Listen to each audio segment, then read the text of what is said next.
കർത്താവായ യേശുക്രിസ്തുവിന്റെ നിസ്തുല്യ നാമത്തിൽ എല്ലാവർക്കും എൻ്റെ സ്നേഹവന്ദനം. നോമ്പ് ദിനങ്ങളിൽ ദൈവജന ധ്യാനത്തിനായി ലഭിച്ച അവസരത്തിനായി ദൈവത്തിന് സ്തോത്രം ചെയ്യുക.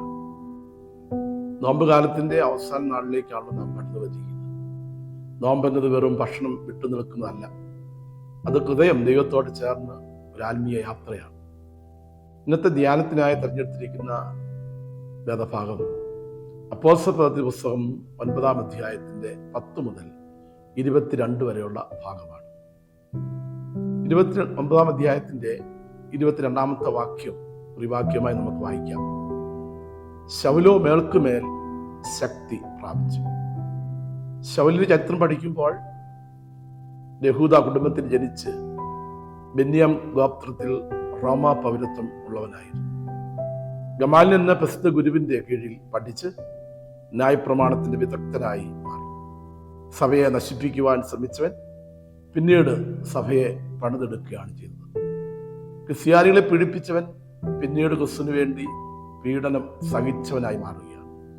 ഇതൊരു മനുഷ്യന്റെ മാറ്റമല്ല, ദൈവത്തിന്റെ കൃപയുടെ അത്ഭുതമാണ് നാം ഇവിടെ കാണുന്നത്.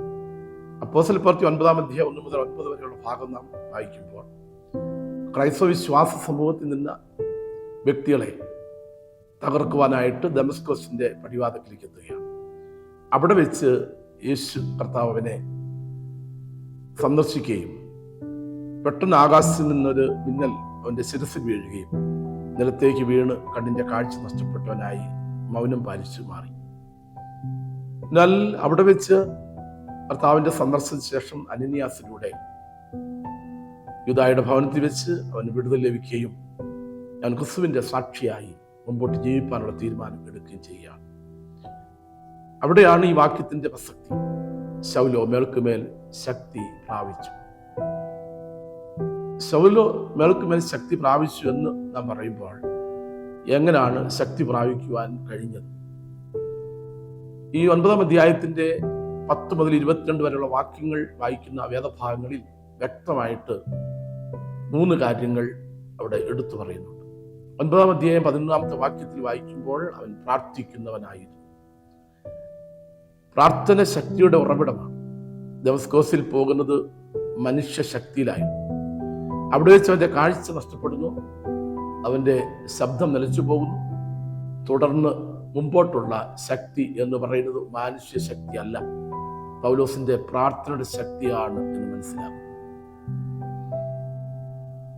യാക്കോബ് അപ്പോസ്തലൻ എഴുതിയ ലേഖനം 5-ാം അധ്യായം 16-ാം വാക്യത്തിൽ നീതിമാന്റെ പ്രാർത്ഥന ശക്തിയോടെ പ്രവർത്തിക്കുന്നു എന്നുള്ളതാണ്. പ്രാർത്ഥനയുടെ യഥാർത്ഥ ശക്തി യേശു കർത്താവിന്റെ ശുശ്രൂഷയുടെ അന്തിമ നിമിഷം ഗത്സമന വെച്ച് വെളിപ്പെട്ടതായിട്ടുള്ള ഒരു വലിയ ശക്തി നമുക്ക് മനസ്സിലാക്കാൻ കഴിയും. വിശുദ്ധ ലൂക്കോസ് സുവിശേഷം 22-ാം അധ്യായത്തിന്റെ 42-43 വാക്യങ്ങൾ വായിക്കുമ്പോൾ യേശു കർത്താവ് കഠിന വേദനയിൽ ഗത്സമന തോട്ടത്തിൽ ശിഷ്യന്മാരോടൊപ്പം പ്രാർത്ഥനയ്ക്കായി മുഴങ്കാൽ മടക്കുകയാണ്. കർത്താവിന്റെ അതിവ്യമായ പ്രാർത്ഥനയുടെ നടുവിൽ താൻ വഹിക്കുവാൻ പോകുന്ന ക്രൂശിന്റെ ആ വലിയ കഠിനമായ വേദനയും അഭിമുഖീകരിക്കാൻ പോകുന്നതായിട്ടുള്ള കഷ്ടങ്ങളുടെ നടുവിൽ അതിന്റെ നീക്കിപ്പോക്ക് തരണമേ എന്ന് പിതാവിനോട് പ്രാർത്ഥിക്കുന്നതായി നാം ശ്രദ്ധിക്കുന്നുണ്ട്. എന്നാൽ അതിന്റെ നടുവിൽ ശിഷ്യഗണങ്ങളൊക്കെ പിന്മാറി നിൽക്കുന്നത് പോലെ മയക്കത്തിലും ക്ഷീണത്തിലുമായി പോയപ്പോൾ യേശുവിനെ ശക്തീകരിക്കുവാൻ ദൈവത്തിന്റെ ദൂതൻ പ്രത്യക്ഷപ്പെടുകയാണ് ചെയ്തത്.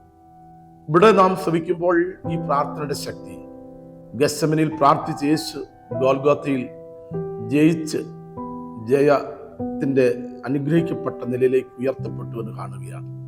നോമ്പ് നാളുകളിലും പ്രാർത്ഥനയുടെ നാം മുമ്പോട്ട് പോകുന്നെങ്കിൽ മേൽക്കുമേൽ ശക്തി പ്രാപിച്ച് നമ്മുടെ ജീവിതം ധന്യമാക്കി തീർക്കുവാൻ കഴിയും. ഈ നോമ്പിന്റെ കാലം പ്രാർത്ഥനയില്ലാതെ പൂർത്തീകരിക്കുവാൻ നമുക്ക് സാധ്യമല്ല. രണ്ടാമതായി നാം ഈ വേദഭാഗം പഠിക്കുമ്പോൾ അപ്പോസ്തലപ്രവൃത്തി 9-ാം അധ്യായം 15-ാമത്തെ വാക്യം ദൈവത്താൽ തെരഞ്ഞെടുക്കപ്പെട്ടവനായി. ശൗലിനെ ദൈവം തെരഞ്ഞെടുത്തൊരു പാത്രമായി മാറും.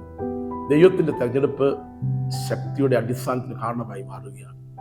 ദൈവം നമ്മെ തെരഞ്ഞെടുക്കുന്നത് നമ്മുടെ യോഗ്യത കൊണ്ടല്ല, മറിച്ച് ദൈവത്തിന്റെ കൃപയാണ്. വിശുദ്ധ യോഹന്നാന്റെ സുവിശേഷം 15-ാം അധ്യായം 16-ാമത്തെ വാക്യം വായിക്കുമ്പോൾ അവിടെ നമ്മെ ഓർമ്മപ്പെടുത്തുന്നു, നിങ്ങൾ എന്നെ തെരഞ്ഞെടുത്തെന്നല്ല, ഞാൻ നിങ്ങളെ തെരഞ്ഞെടുത്തു എന്നുള്ളതാണ്. ദൈവത്താൽ തെരഞ്ഞെടുപ്പിക്കപ്പെട്ടിരിക്കുന്ന ദൈവമക്കളെ ശക്തിയോടെ അന്ത്യം വരെ നിർത്താൻ ദൈവം ശക്തനാണ്. ഇസ്രായേൽ ജനങ്ങളെ കുറിച്ച് പുറപ്പാട് പുസ്തകം 19:5-6 വാക്യം വായിക്കുമ്പോൾ നിങ്ങൾ എനിക്ക് വിശുദ്ധ ജനം എന്നുള്ളതാണ്. പത്രോസ് അപ്പോസ്തലൻ തന്റെ ലേഖനത്തിൽ 1 പത്രോസ് 2:9 ഇങ്ങനെ പറയുന്നു, നിങ്ങളോ അന്ധകാരം തന്റെ അത്ഭുത പ്രകാശം വെച്ചവന്റെ സദ്ഗുണങ്ങൾ ഘോഷിപ്പാൻ തെരഞ്ഞെടുക്കപ്പെട്ട രാജകീയ പുരോഹിത വർഗമാകും. അപ്പോൾ ദൈവം തെരഞ്ഞെടുത്തവരെ ദൈവം മേൽക്കുമേൽ ശക്തീകരിക്കും എന്നുള്ളത് ഈ ദൈവീയമായ വചനത്തിൽ നിന്ന് മനസ്സിലാക്കുവാൻ കഴിയാവും. അതുകൊണ്ടാണ് പൗലോസ് അപ്പോസ്തലൻ പറഞ്ഞല്ലോ, എന്നെ ശക്തനാക്കുന്ന മുഖാന്തരം ഞാൻ സകലത്തിലും മതിയാകും. അതുകൊണ്ട് ഈ നോമ്പ് നാളുകളിൽ നാം ഓർക്കേണ്ടത്, നാം ദൈവത്താൽ തെരഞ്ഞെടുക്കപ്പെട്ടവരാണ് സാക്ഷ്യം ലോകത്ത് നൽകുവാൻ നാം ബാധ്യസ്ഥരാണ്. മൂന്നാമതായിട്ട് ഈ വേദഭാഗം പഠിക്കുവാൻ കഴിയുന്നത് അപ്പോസ്തലപ്രവൃത്തി 9:17 വാക്യം, പരിശുദ്ധാത്മ നിറഞ്ഞവനായി തീർന്നു എന്നുള്ളതാണ്. പരിശുദ്ധാത്മാവില്ലാതെ ആത്മീയ ശക്തി ഇല്ല. വിശുദ്ധ ലൂക്കോസ് സുവിശേഷം 4:1-14 വരെയുള്ള ഭാഗം, യേശു 40 ദിവസം ഉപവസിച്ചു എന്ന് കാണുകയാണ്. യേശു പരിശുദ്ധാത്മാവിന്റെ ശക്തി പ്രാപിച്ച് നോമ്പ് നമ്മെ ദൈവത്തോട് അടുപ്പിക്കുന്നു. ഉപവാസത്തോടും പ്രാർത്ഥനയോടും കൂടെ നാം ആയിരിക്കുമ്പോൾ യേശു ആത്മാവിന്റെ ശക്തിയോടെ മടങ്ങി ശുശ്രൂഷയ്ക്കായി പുറപ്പെട്ടു എന്ന് വചനം വായിക്കുന്നു. സത്യമായ നോമ്പ് നമ്മുടെ ജീവിതത്തെ മാറ്റും. പരിശുദ്ധാത്മാ ശക്തി നമുക്ക് നൽകി നമ്മെ നയിക്കുവാൻ ശക്തനാണ്.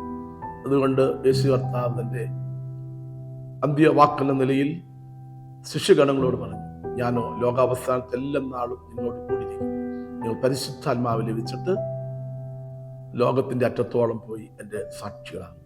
ഈ നോമ്പ് കാലഘട്ടങ്ങൾ നമ്മുടെ ജീവിതത്തിൽ സാക്ഷ്യമുള്ള ജീവിതം നയിപ്പാൻ, ആത്മനിറവിലൂടെ ജീവിപ്പാൻ നമ്മെ തന്നെ സമർപ്പിക്കാം.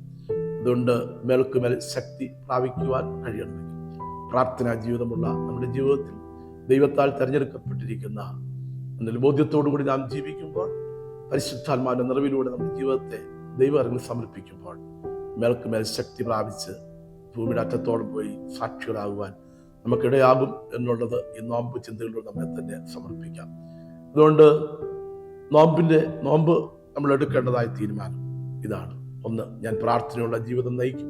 ഞാൻ ദൈവത്തിന്റെ തെരഞ്ഞെടുക്കപ്പെട്ട വ്യക്തി എന്നുള്ള തിരിച്ചറിവ് എൻ്റെ ജീവിതത്തിൽ ഉടനീളം ഞാൻ പകർത്തിയെടുക്കും. ഞാൻ പരിശുദ്ധാത്മാ നിറയപ്പെടുന്ന വ്യക്തിയായി മാറി. അപ്പോൾ നമ്മുടെ ജീവിതം മേൽക്കുമേൽ ശക്തി പ്രാപിക്കും. ആ ജീവിതത്തിൽ ദൈവസനി നമ്മെ തന്നെ സമർപ്പിക്കാം. ഈ വചനങ്ങൾ ആ ദൈവം നമ്മെ അനുഗ്രഹിക്കുമാറാകട്ടെ. ഒരു നിമിഷം നമുക്ക് പ്രാർത്ഥിക്കാം. സ്നേഹവാനും പരിശുദ്ധനുമായിരിക്കുന്ന വാഴ്ത്തപ്പെട്ട കർത്താവേ, ഈ നോമ്പ് കാലത്ത് ഞങ്ങൾക്ക് നൽകിയതായിട്ടുള്ള ദിവ്യ സന്ദേശത്തിനായി ദൈവത്തിന് സ്തോത്രം. ശൗലിനെ പോലെ ഞങ്ങൾക്കും ശക്തി തരണം.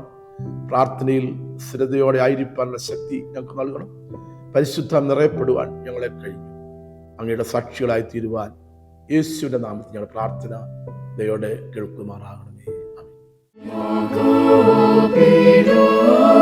ആമേൻ.